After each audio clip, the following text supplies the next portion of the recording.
manufacturing. It's an honor and a privilege to welcome Speaker Ryan, Governor Walker, Lieutenant Governor Kleefisch, and Senator Waukesha here today. These leaders have been instrumental in helping small businesses like ours with their work through reducing tax burdens through income and corporate tax reform at both the state and federal levels. These reforms have and will continue to help companies like Matheson Manufacturing invest in new equipment and technology to grow our business and create new jobs. In our case, these reforms, including the state's manufacturer and agriculture tax credit plan, have allowed us to invest in several pieces of capital equipment in the past 6 years and have added 4 new employees this year alone. On behalf of small business owners, I'd like to thank all of you for recognizing that small businesses play such an important role in the overall economy.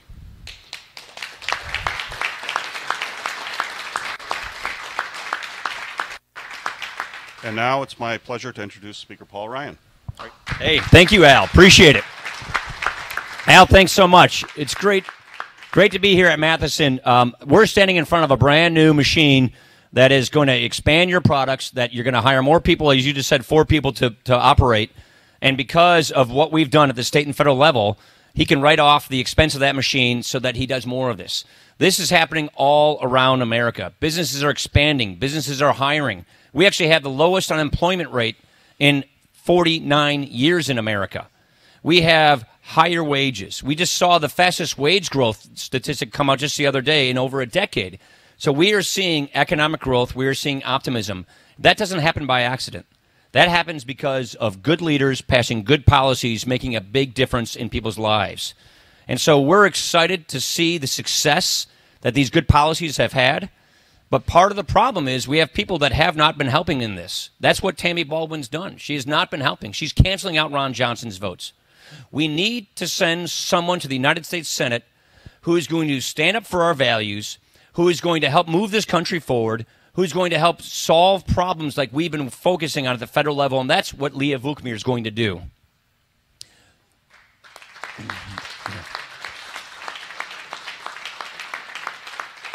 We also have the greatest governor in the country.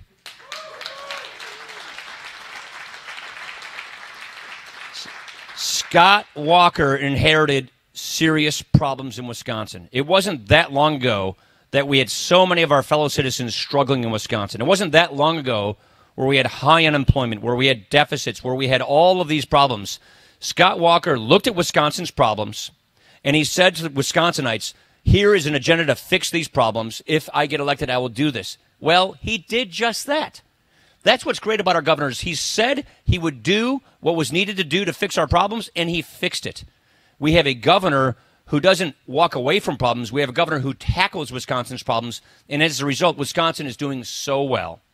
So it's my absolute pleasure to introduce the person who I think we need to replace Tammy Baldwin in the United States Senate, to keep the country going forward, so we can see more success stories like we see right here, so we can see more hiring, a better economy, a stronger military. That's why we need to elect Leah Waukesha. It's my pleasure to introduce Leah Waukesha. Thank you, Paul. And thank you, Al. Thank you, Matheson, for inviting us here. It is always great to be in a company like this, and we've been touring around the state, and it's great to see the activity and how you're getting people to work and churning out products that it's what has made our state and our country great.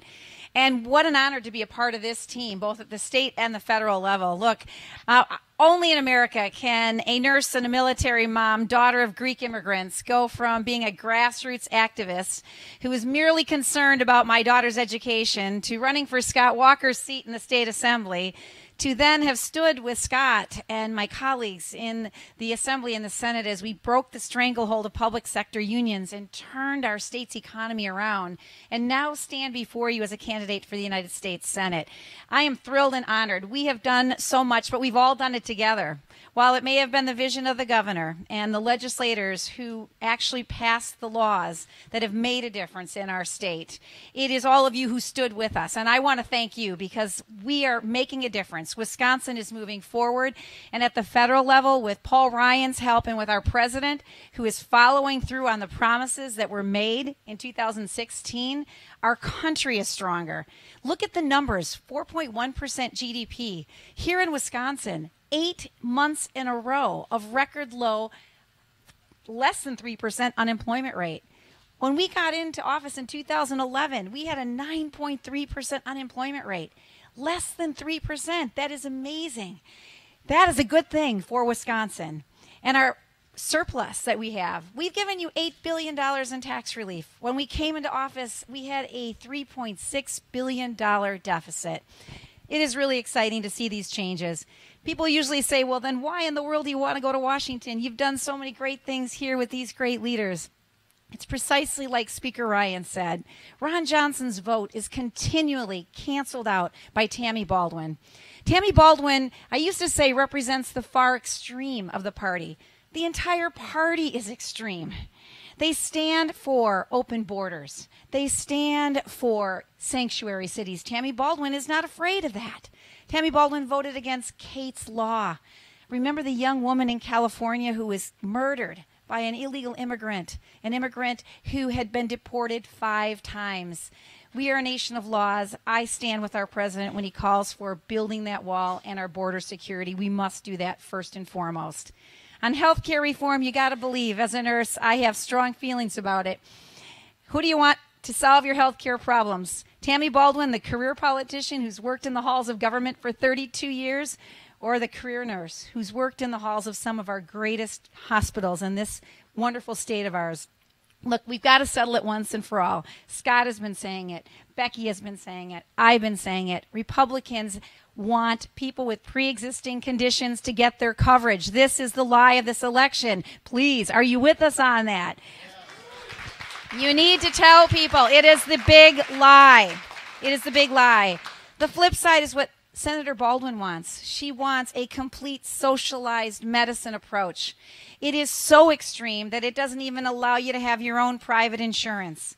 It dismantles Medicare and Medicare Advantage, Medicaid, the TRICARE program that our veterans use, and it will send 3.4 million Wisconsinites off their employer-based insurance. Even in Canada and England, they allow you to have private insurance. Not on this nurse's watch. We need to get Tammy Baldwin out of office.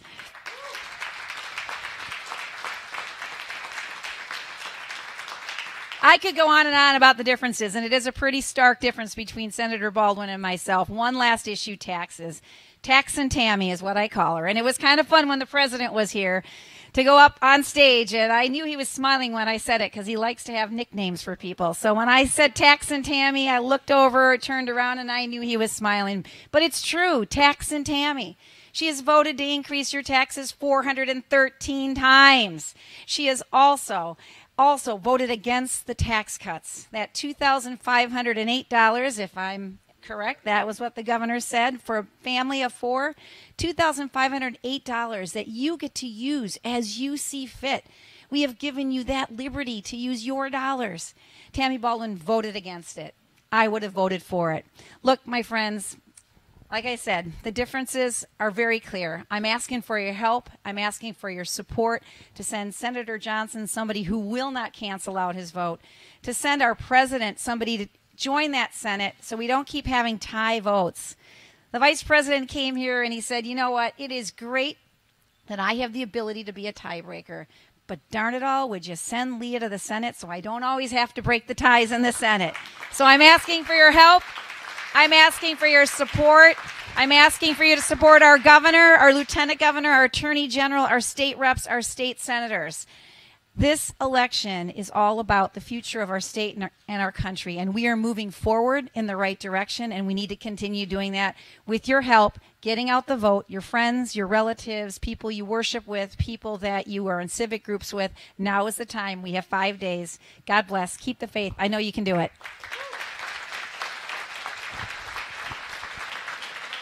And now it gives me the honor and privilege to introduce the wonderful, most wonderful Lieutenant Governor in our entire country, Becky Kleefisch. She's awesome. Most wonderful even. Wow, good morning, everybody. We don't have a lot of time left. And so we want to make sure that you know exactly what is at stake. Leah said it, taxes is a huge one. You take a look at this awesome machine that Al said that he bought by reinvesting money that he was able to keep. Matheson's own money through the manufacturers and agriculture tax credit that Governor Scott Walker came up with. Team Matheson, thank you so much for your hospitality this morning, but this is what's at stake. You guys have 4 extra people you're bringing on board, and this fantastic new machine, all of that potential, all of that opportunity would be gone if the other guys get elected. We already heard that Tony Evers says that he wants to do away with that tax credit that benefits our small businesses and our farmers in the way in which they know it. That's no good. We need to keep our economy growing. We need to reelect Governor Scott Walker. But it's not just our small businesses and our farmers we're talking about, because Tony Evers already told you that he wants to raise your taxes by our calculations, $7.2 billion. So where else is he going? He's going after your wallet personally. In fact, he wants to see your money at the pump. Ladies and gentlemen, he wants to raise the gas tax in Wisconsin. When he was asked whether he would raise it up to $1 a gallon, Tony Evers said, everything's on the table. For my family, that's an extra $2,000 a year. For your family, just the typical normal Wisconsin family, that's about $1,200 extra bucks. Do you guys have an extra $1,200 sitting around? Yeah, I didn't think so. And if you did, would you want to give it to a politician named Tony Evers? Didn't think so. So let's assure that we don't do that. Let's re-elect Governor Scott Walker. But it's not only that, guys. Whether you're a homeowner or whether you are a renter, you know that you wind up paying property taxes. You know Tony Evers wants to lift the caps that have kept your taxes low. Do you want to give more money and pay more taxes to fuel a guy's vision, a guy who's a politician named Tony Evers? I didn't think so. So let's re-elect Governor Scott Walker. But this is not just taxes. So I already warned you about the taxes part. But let me tell you from the heart one more thing that is confusing this election. Pre-existing conditions. Guys, I have one. When I first asked for your vote, when we were first campaigning for these jobs back in 2010, I was diagnosed with a grapefruit-sized tumor in my gut. I had colon cancer. I remember what that diagnosis was like. I remember going through chemotherapy starting 2 days after our general election. And I remember Governor Scott Walker supporting me all the way through because he gets it. He cares not only about people in his administration, but for goodness sakes, he cares about his family, his wife, who's a diabetic, his mom, who's a cancer survivor too, his brother who has a heart condition. This is personal to us, guys. You don't need federal law. You don't need Obamacare to protect people with pre-existing conditions like me. You can do that with state law like the one Governor Walker came up with back in January, already passed through the Assembly, already has all the votes in the Senate, a law that will say, insurance companies, if you want to do business here in Wisconsin, you got to protect people with pre-existing conditions, and you're not allowed to charge us more. Governor Walker is the one who will protect you and me who have pre-existing conditions, who need to be able to keep more of our own hard-earned money. There's one guy who's going to do that, and that's your governor, the greatest governor in this country, Scott Walker. Ladies and gentlemen, here's Scott. Well, thanks, Becky. And Rebecca and I have been proud to be a great team together, helping to lead the state. We got a great team of folks. Scott, Alberta, Jim, it's great to be with you guys here as well. And it's a lot of fun, actually, traveling. You know, Paul and I grew up down the road from each other. We both flipped hamburgers as a kid at McDonald's. It's kind of fun being on the way. Leah mentioned we raised our kids in Wauwatosa, and Rebecca and I have been thrilled to be your leadership here in the state of Wisconsin for the last several years. And Al, I want to tell you, thanks to you and your employees, not just for having us here today, but thanks for taking the risk to invest in things like this equipment and putting good people to work. More jobs and higher wages is something that we're a part of, but it only happens with leaders like you, Al. So thank you. Big round of applause for Al and the team here at Matheson. This election for governor could not be more clear. It's the difference between more jobs and higher wages and more spending and higher taxes. That's what it boils down to. More jobs and higher wages or more spending and higher taxes. We do all that, more spending and higher taxes, we're going to have fewer jobs. I like the more jobs and higher wages. You see, we have more people working in the state of Wisconsin than ever before in the history of this state. 8 consecutive months of record low unemployment. There's good things happening nationally, but we're ahead of that. In fact, our wage growth exceeds national wage growth. Our wage growth exceeds almost every other state in the nation this year, and we have more people working now than ever before. In fact, I looked at our state website just about every day, and we have routinely anywhere from just under or just over 100,000 job openings on our state website. 100,000. That means technically in the state of Wisconsin today, there are more career opportunities in Wisconsin than there are unemployed people to fill them. That's a huge challenge. It's part of the reason, like you guys and others, and we got a game plan going forward. You know, our first term was all about jobs. And the second term, it's all about educating and training the workforce. But looking ahead, it's all about growing the workforce, about helping make sure that every student graduates. And part of that means moving youth apprenticeships, which have nearly tripled in high school, all the way into 7th and 8th grade.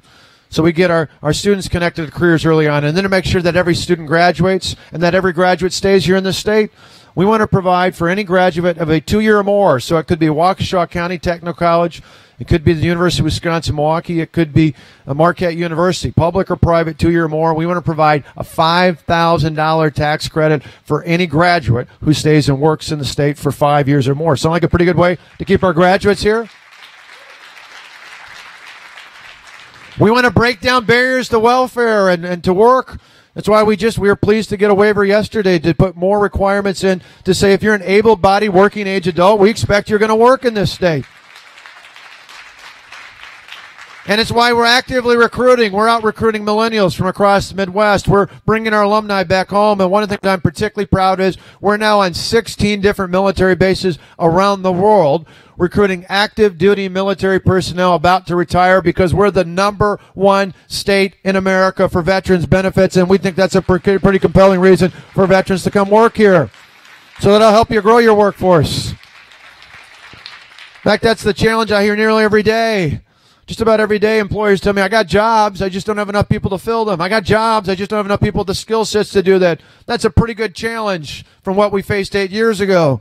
8 years ago, unemployment was 9.3%. 8 years ago, under Jim Doyle's last term, we lost over 133,000 jobs. And I got to tell you, as a parent, Tonette and I were worried that our kids might go somewhere else to pursue their career because so many graduates were doing the same. Today, our kids are living and working here in the state of Wisconsin like so many other kids because the future is bright and we have more jobs and higher wages, and we want to keep going that way. Do you? Yeah. Now, that's a stark contrast with my opponent. Tony Evers' plan is more spending and higher taxes. He wants to spend over $7 billion in new government spending. Who do you think is going to pay for that? You are. You are, the hardworking taxpayers of this state. He wants to raise property taxes. He's been advocating for that for years. Higher property taxes will be a burden on senior citizens and working families who have to work hard to make ends meet. He's going to raise your income taxes on manufacturers, which will cost things like this, which means fewer workers and lower wages. He wants to raise income taxes on farmers. In this economy, we cannot afford to raise income taxes on farmers. They already have enough challenges globally out there. And he wants to raise the gas tax by as much as $1 a gallon, as Becky just talked about. $1 a gallon. That's $1,200 for a typical family. That's outrageous. Tony's taxes will cost us jobs.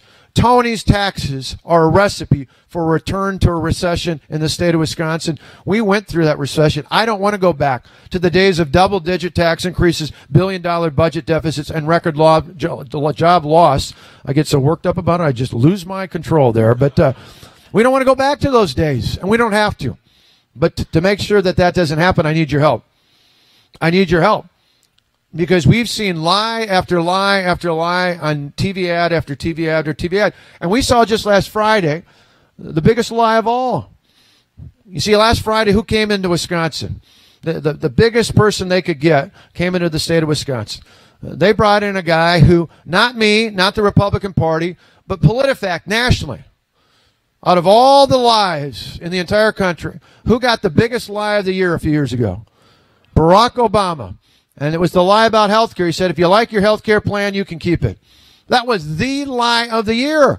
So I guess if you're going to lie about health care and pre-existing conditions, you might well bring in the biggest liar in the world, because that's not my words. Those are PolitiFact's words out there. And that's who came in. And President Obama came in and he lied about health care just like our opponents are lying about health care. The bottom line is, today in Wisconsin, everyone living with a pre-existing condition is covered. And as long as I'm your governor, everyone living with the pre-existing conditions will be covered.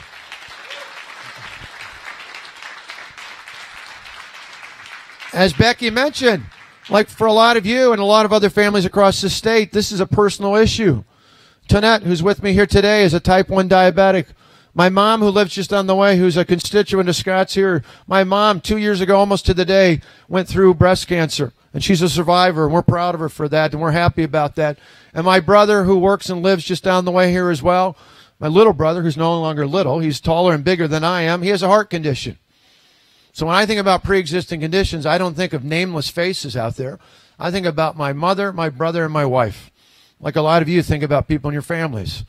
We will always cover people with pre-existing conditions. But let me be clear. We can protect people with pre-existing conditions without protecting the failure that is Obamacare. That's what's at stake here. See, as I traveled this state, one of the things I heard repeatedly earlier this year was people who bought their health insurance on the individual market under the Obamacare exchanges saying they couldn't afford it. You see, statewide premiums under Obamacare went up 44% this year. 44%. And so as we listened to that, we said we got to do something about that here in Wisconsin. And so we got not only Republican lawmakers, we actually got Democrats to vote for it. We had a bipartisan plan called the Healthcare Stability Plan. We got passed. I signed. The federal government gave us a waiver on it earlier this late summer.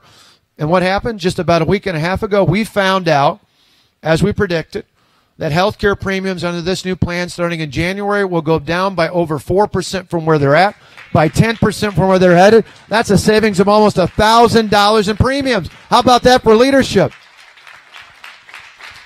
You see, that's the difference between proven leadership and Tony's talk. What our opponent wants to do is what Minnesota did a few years ago. When Minnesota took the expansion, you know what happened? Premiums went up.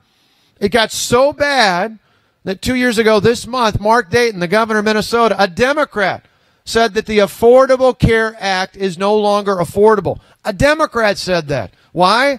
Because in Minnesota, when they did what Tony wants to do to Wisconsin, premiums went up between 50 and 67%. Ladies and gentlemen, I do not want Tony to do to Wisconsin what they did to Minnesota. And with your help, we're not going to let that happen. We're going to win on Tuesday and go forward with a plan that reduces premiums, increases choices, and protects health care and protects people with pre-existing conditions. And I like the Bucks act, by the way, too. I like being undefeated. That's right. So we got to be undefeated on Tuesday, just like the Bucks are right now. I like that. And so from our standpoint, I'm asking for your vote. I'm asking your vote. In fact, if you like what you hear, I'm not just asking for your vote. I'm asking for your vote 10 times. No, not like they do in Chicago. I'm asking for it legally. I want you to vote for me once, whether it's early or on Tuesday, and I want you to find 9 more people to do the same thing. 99 if you want, but at least 9. Because that's then voting 10 times. You find 9 other people to join you in voting for me and Rebecca, for Leah, for the rest of our team all across the state, because this election is far too important. And the reason for me it's important is the same reason why I got in the first place. Matt and Alex, my 2 boys, are with me here today. I wanted to make sure they had a better future in a better state and a better country than the one we saw when they were first starting out. I see this young girl here in the front, and sorry, I'm picking on you right there. You're turning around talking there, but that's all right. I said I want to make sure that there's a better future for you. And for all the other sons and daughters, all the other nieces and nephews, grandsons and granddaughters, and those yet to be born in this state. That's really what it's all about. We need your help between now and Tuesday to get the message out, to get the vote out, to get people to the polls, not so much so we win, so that you win, and my kids win, and all the other kids and those yet to be born in this state win, so that we can pass on a state and a country that is far, far greater than the one we inherited from our parents and our grandparents. Thanks so much for letting us be out here today. Al, thanks for letting us come by. God bless you all.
4, 5, 6, 7, 8, 9, 10 is good.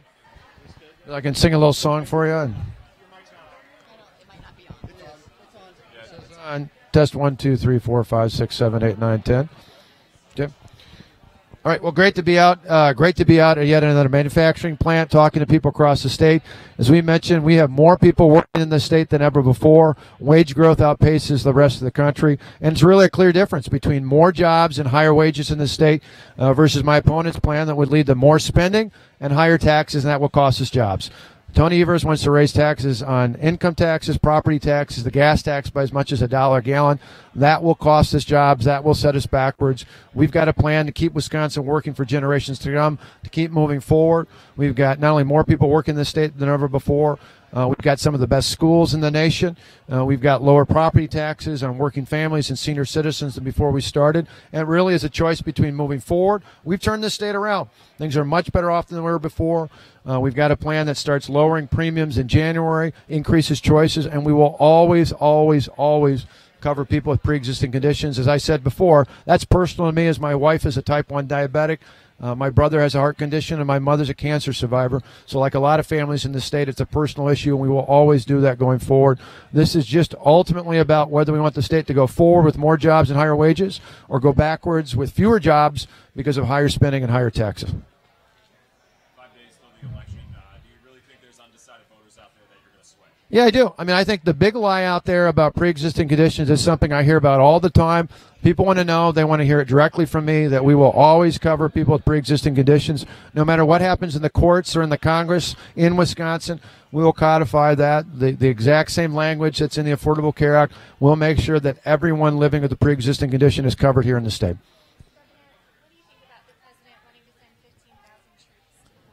Again, I'll leave issues up to the federal government, up to the people running for office for the House and the Senate. My focus here is on the state of Wisconsin and making sure we're able to provide more opportunity and more freedom for people here in the state. It's why even yesterday we appreciated the one thing that did involve the federal government involving us was we got the waiver for welfare reform. We believe that freedom and prosperity don't come from the clumsy hand of the government. They come from empowering people to live their own lives and control their own destinies through the dignity that's born of hard work. I'll go for you. Yeah.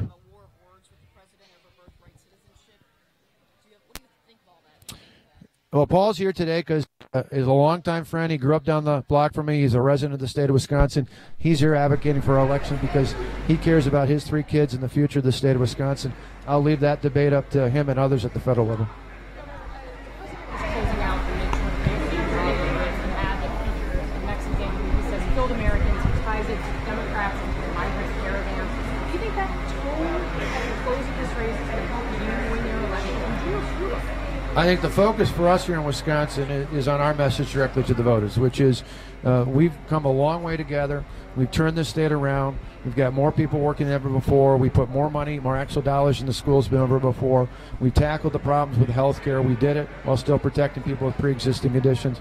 I think there's a lot of issues in Washington.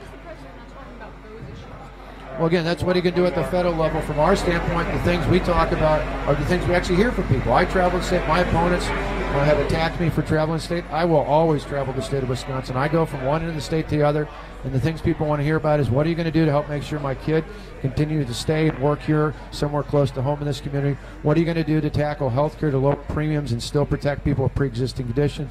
They like our plan to do that. What are you going to do to help prepare the workforce? It's why we put more actual dollars in the schools than ever before and have greatly advanced technical education in the state. What are you going to do to make sure that local governments can maintain our roads and bridges without a massive tax increase like my opponent's talking about? Those are the things we're talking about. And again, people at the federal level can talk about other things. We're talking about the things voters want to hear from. And this is a competitive state. I covered your last race. I covered your last governor's race. Why is this the toughest race for you? The speaker is leaving. He's been the head of the Republican Party. You are in the fight of your life. Reince Priebus, who comes out of the state, off the stage. All in the same neighborhood, yeah. Yeah. Is this still your Republican Party? Well, I think the difference is whether it was Bill Clinton, George W. Bush, Barack Obama, or now Donald Trump, any time a president is in office in his first term. That first midterm is a tough time for anybody running for the House, the Senate, and governor in competitive states. What we have to do is go against history of modern history, where any president, not just this president, has always had a historical challenge. Add to that the unprecedented lies in terms of pre-existing conditions, which are part of a nationally orchestrated effort out there for anyone who raises any sort of concern about the failures of Obamacare. In this case, we're cutting through that. We're making the case known that in this state we will always cover people with pre-existing conditions. If you get past that, with that comfort level, the Marquette poll that was out yesterday showed overwhelmingly by a significant margin people believe the state is heading in the right direction. That did not happen by accident. It happened because we did things to allow people like Al and the guys who work here to turn this state around, to invest in equipment that put more people to work. We don't want to go backwards. We don't want to see that all done. We cannot risk going back to those days, and that's our closing message.